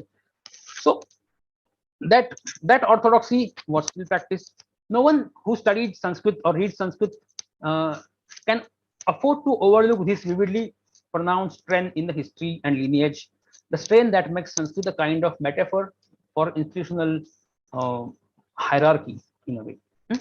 The word Sanskrit itself, we have seen this, that it is something that has been refined, purified, something that has been worked by culture, right?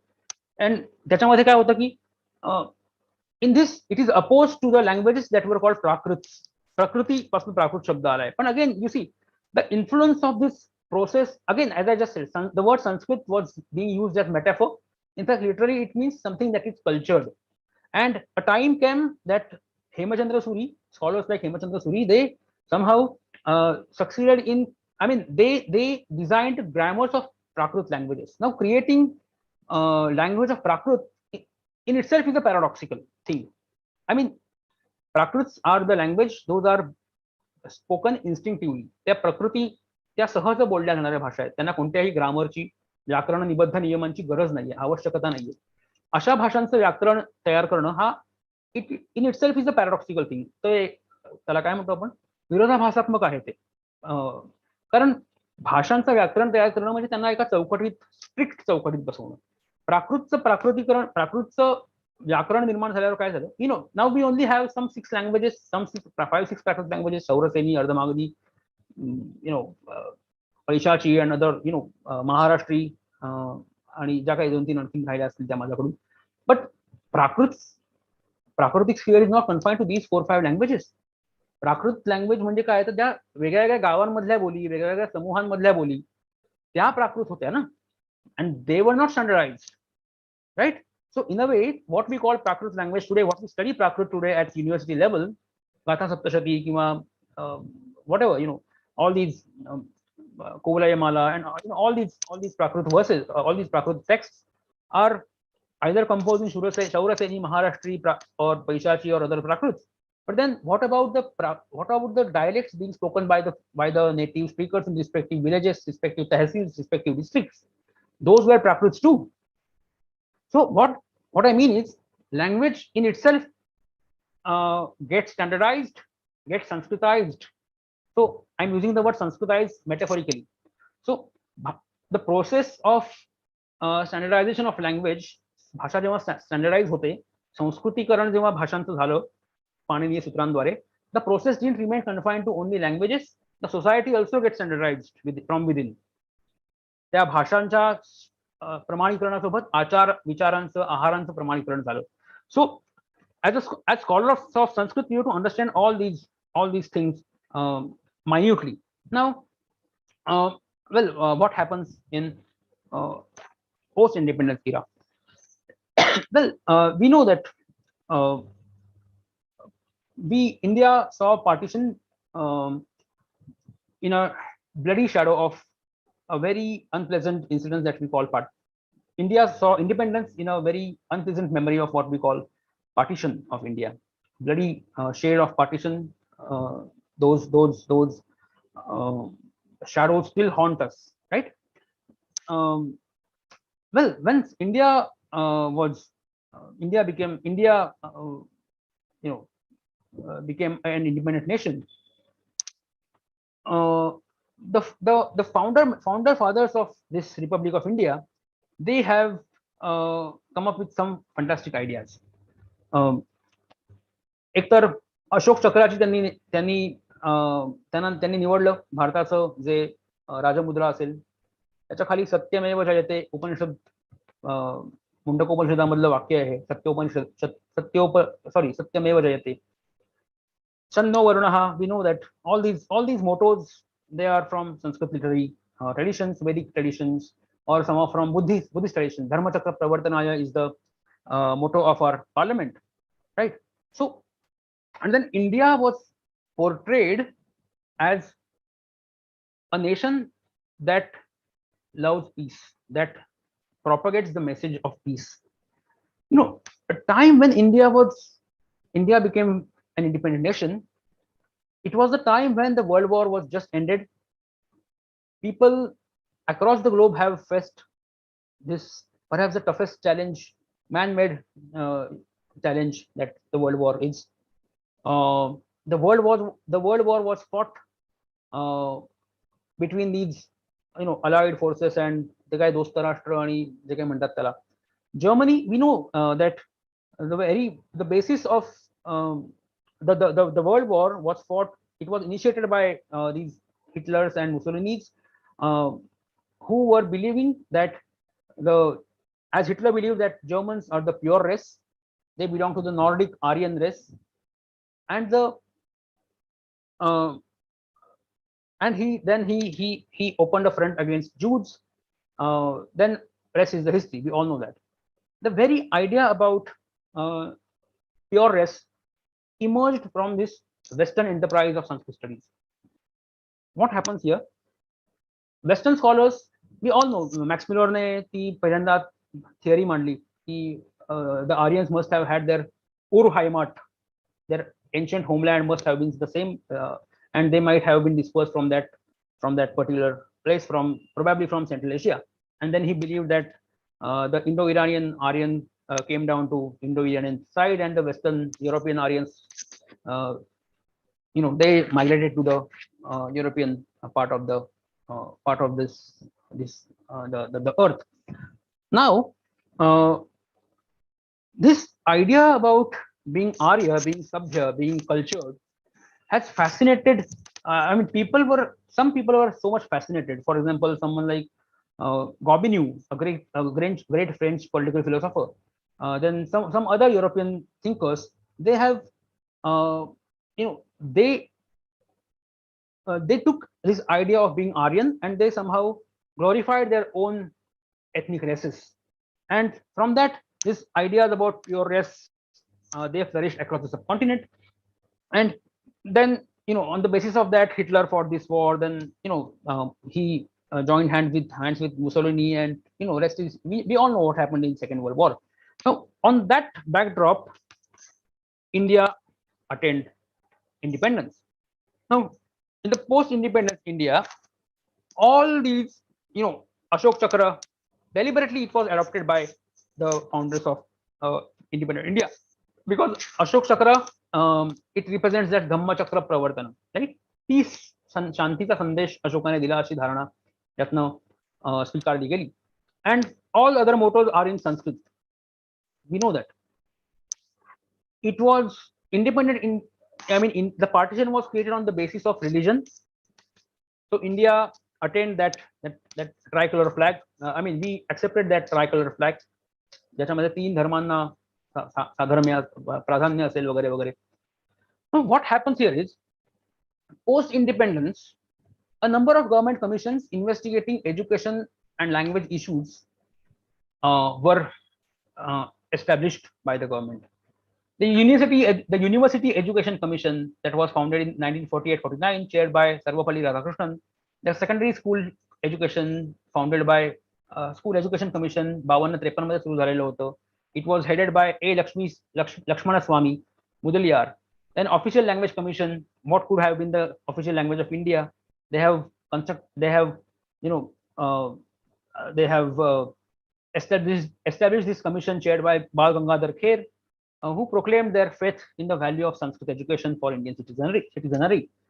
They glorified Sanskrit as being a reservoir of knowledge and whatnot. We all know that Sanskrit, and we all agree with that as well.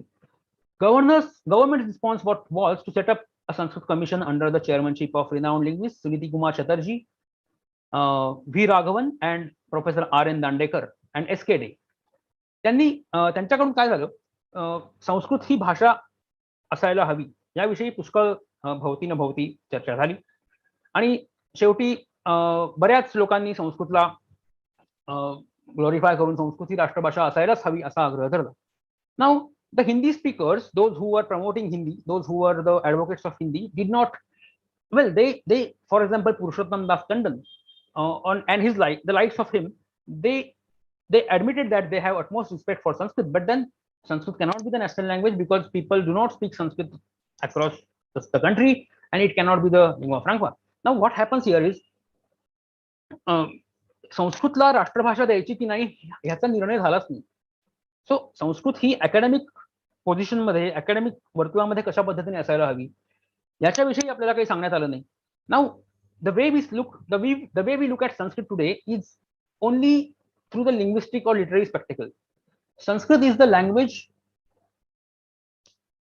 It is an historical language. It is the medium to study history, right? Every one of us, even if those who study philosophy, those who are scholars of philosophies, they philosophy in their own with their own spiritual aspirations or academic aspirations, but on the other hand they also engage themselves in the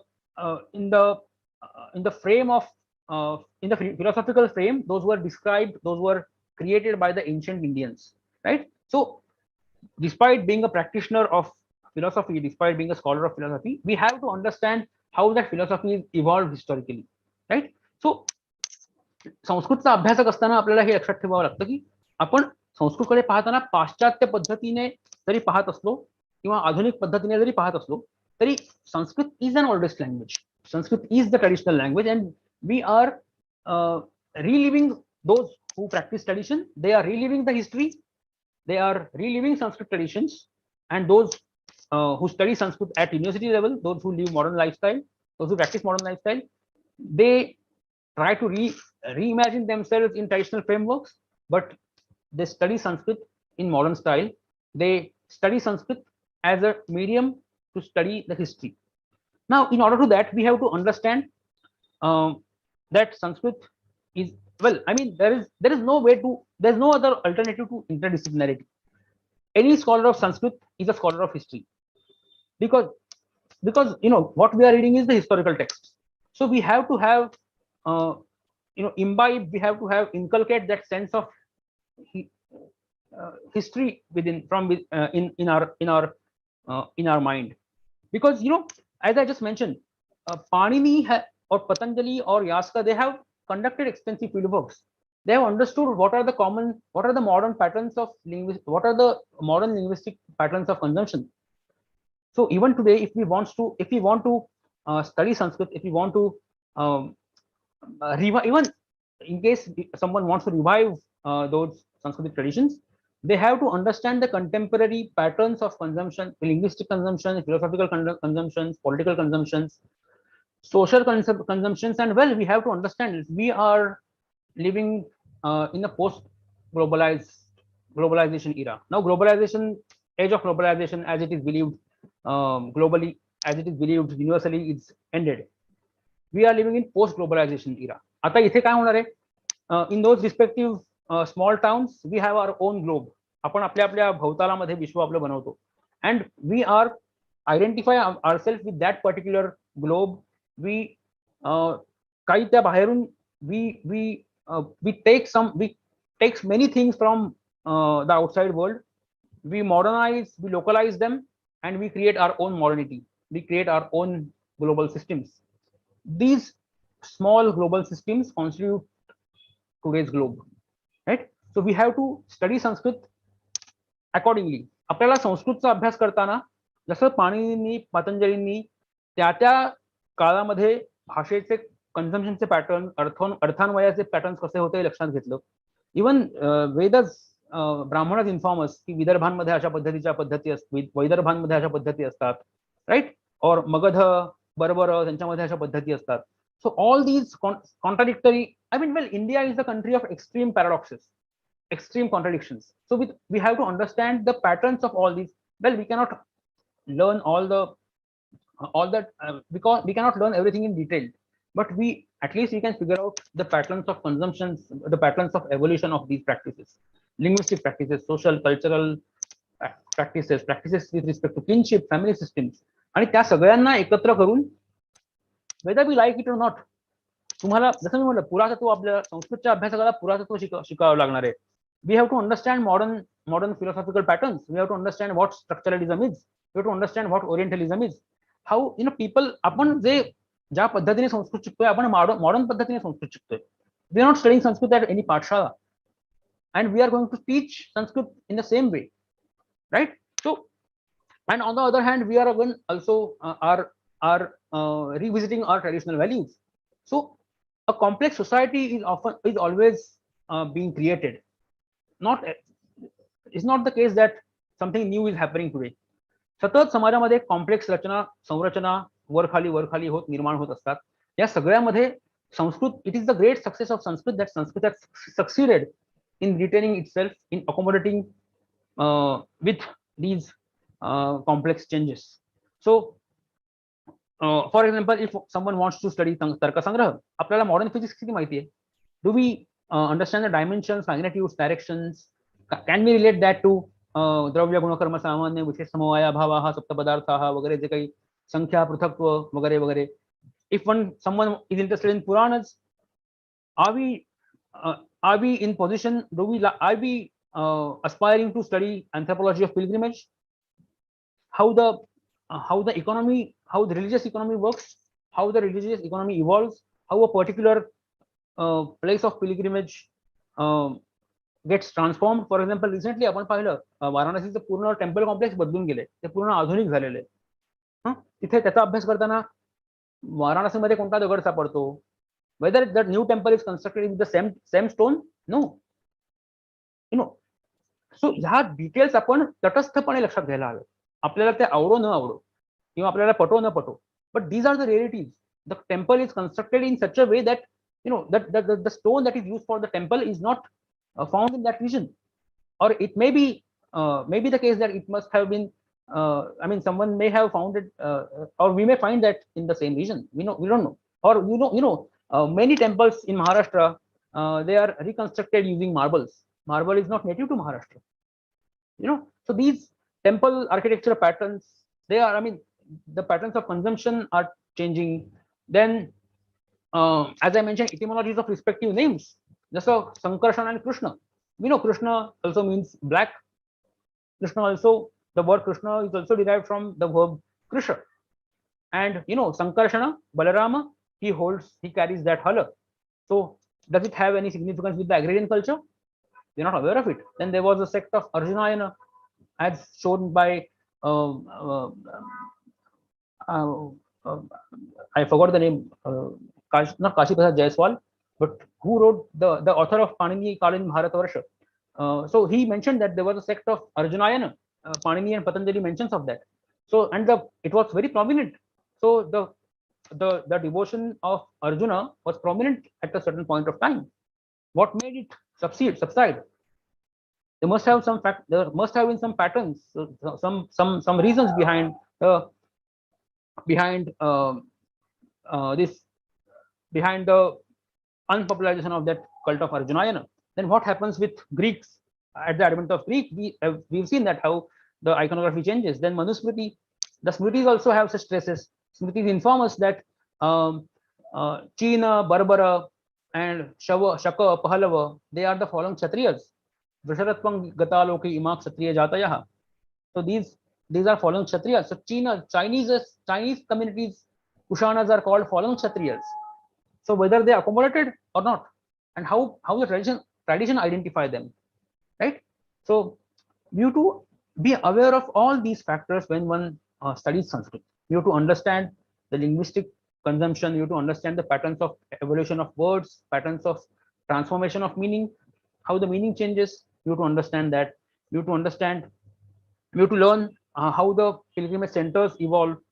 What are the economic, financial equations behind that? Then modern आणि western याच्यामधली एक subtle जी काही gap आहे, ती gap खरंच आहे का, ती कशी आहे? Is modernity monolithic? everyone has to engage with these questions when one merges deep down the Sanskrit literature. त्याच्याशिवाय क्रिटिकल अभ्यास करताना या सगळ्या गोष्टींचा आपण विचार केला नाही तर संस्कृत अध्ययन हे फार सुपरफिशियल होऊ शकतं. असं होतच असं नाही, पण आपल्याला कायम संस्कृतचा अभ्यास करताना या सगळ्या गोष्टींचं भान आपल्यामध्ये बाणवून घेणं आवश्यक असतं. त्यामुळे being classic and being modern, they are very complex and ते खूप जटिल कल्पना आहेत त्या समजून घेणं आणि त्या प्रॅक्टिसमध्ये, अकॅडमिक प्रॅक्टिसमध्ये आणणं, यासाठी वेगळ्या modern literary theories, modern philosophical theories, modern linguistic theories, modern anthropology, modern history, irrespective of the ideological differences, आपल्याला सर्व प्रकारच्या मतांचा मागोवा घेत आपल्याला या ग्रंथांचा अभ्यास करायचा आहे. सो आय होप मी जे म्हटलं ते तुम्हाला समजलं असेल. I will be very happy if two answer your questions if you have any. I think one should open, I mean the floor is open for discussion. Ajay sir.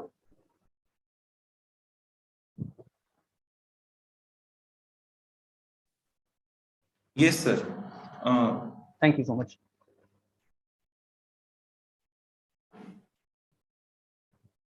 Students, participants, you can write your questions in chat box and on WhatsApp group. Yes, feel free to contact me on WhatsApp as well. I am there on the WhatsApp group, and you can also put your questions in the chat box if you have any. Chat box disable है वाटतं, मला माहित नाही आज. So you to disable it. I can type there. Yes, you can type there. because you are co-host. Yeah. So I stopped a bit early then. I thought we are having some 10 minutes for discussion. Okay. So shall I call it today, Professor? Can we conclude?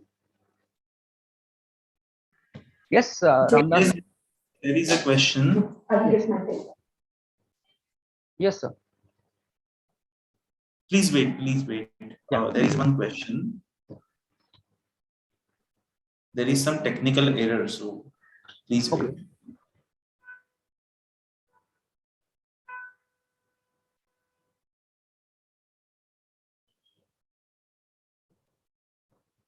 I just enable the chat box, by the way, since I am the host now.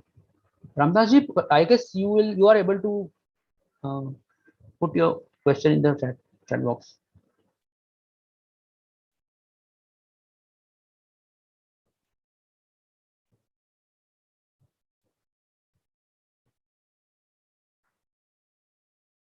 Mobile then I have to read out that question.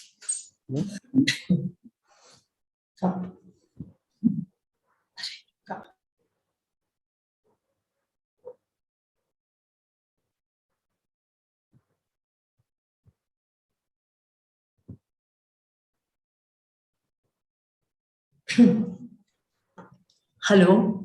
Yes, hello. Yes, Hemant sir, sorry for the delay. There was some technical problem. No problem. There is one question here we have received on the WhatsApp group by Mr. Ramdas. Okay.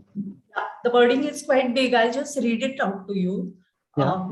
यदि पार्वती परमेश्वरौ इति पदस्य पार्वतीपश्च रमेश्वरश्च तर्हि कथं शब्दयोः लिङ्गे साधुत्वं वक्तुं शक्यते? वाक् शब्दः स्त्रीलिङ्ग शब्दः, पार्वतीपः भगवान् महेश्वरः, कृपया मम संशयस्य साधुतामस्ति वा न वा इति वदन्तु भवन्तः. Thank you so much for your question, sir. Well, you are absolutely spot on. What happens with these epics, and when they get popularized, people often tend to come up with their own perception. This particular meaning I learned when I visited one of the southern universities, and a scholar there informed me that, well, we also perceive this as Parvati Parameshwaro. And the discussion over this particular word, someone also, well, the same question was raised by another scholar, that we cannot have such, we cannot decipher the word this way, because the problem of gender occurs. But then the scholar was quite vichakshana. He informed me that, Parvati Parameshwara, Parvati Parameshwara, he reminded me of that that story of Mohini. And well, it is quite far-fetched, because even even we look at it casually, for any Sanskrit learner, any Sanskrit student, we know that Kalidas himself was a Shaivite, and he did not have any intention of imagining Vishnu at. I mean, he did not want to address Lord Vishnu here, but people somehow come up with their own interpretations. And with his far-fetched conclusion, he mentioned that he can appropriate that with that. He can appropriate this etymology, this meaning by referring to that Mohini myth, the legend of Mohini and Lord Shiva. So that's how he supported that.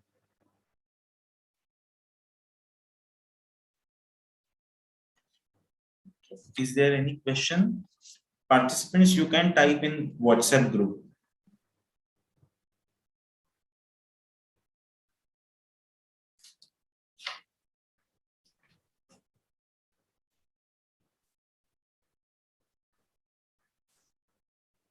We will just wait for about 2 moments. No question can be seen, but just we'll wait for a few moments. I don't suppose any questions are there. Yes, Ajay sir, can we proceed? Yes. Okay. So no other question is there. So here I am to propose vote of thanks. This wonderful lecture by Hemant Rajopadhye sir was really a classic example of what is an innovative approach. The title itself was catchy. He first started with a deep thought given to each word in the title itself. And then the lecture was built gradually in a very, very novel manner. So really, sir, thanks a lot for this delightful yet thought-provoking lecture. I would want to sum up the central message of this lecture into 3 sentences. That is, multiple new subjects cannot keep cropping every now and then, but multiple perspectives surely do. And those are the precursors of research. Researchers have to be alert for those. So this was the central message, and it was really enjoyable as well as thought-provoking. Our students will definitely benefit greatly from it. Once again, thanks a lot, sir. Thank you, ma'am. Thank you so much, all. I also thank Rohit sir of UCC for technical support, and we are really happy for the enthusiastic participation of our students. Once again, thank you. Thank you so much. And all announcement we made, so we end our program for today. Dhanyavad. Thank you. Thank you, sir. Thank you. Thank you, sir.